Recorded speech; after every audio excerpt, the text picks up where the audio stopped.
When I went to the audition, meeting Nathan for the first time and being able to do the role for the first time, we did this scene where we got to talk, and me and Nathan just kind of blew it apart.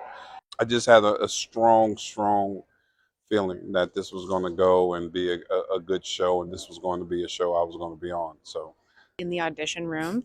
I was recently off of a flight and I was so cold while doing my scene with Nathan.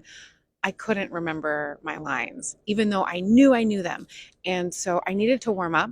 And in front of a room full of executives, including Alexi and Nathan, I just turned to everybody and I said, I'm just going to pop some squats, okay, y'all?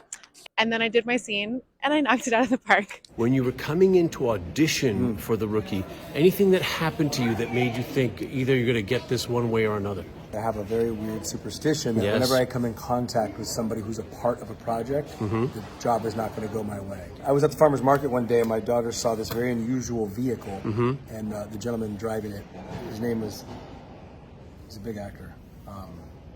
He'll come to me. Nathan Fillion. That's me. That's who she saw.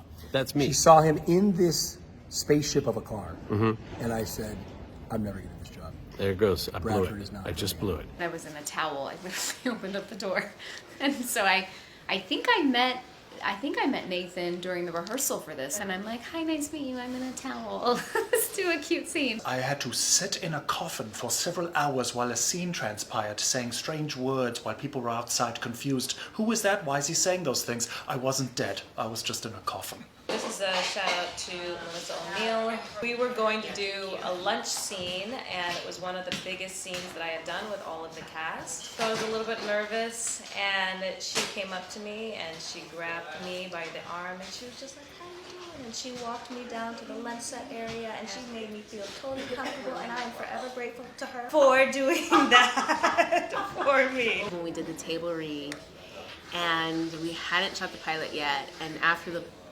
everyone was finished reading, the round of applause from everyone, and just the beginning of something great. I remember thinking that this show was going to get me in really good shape.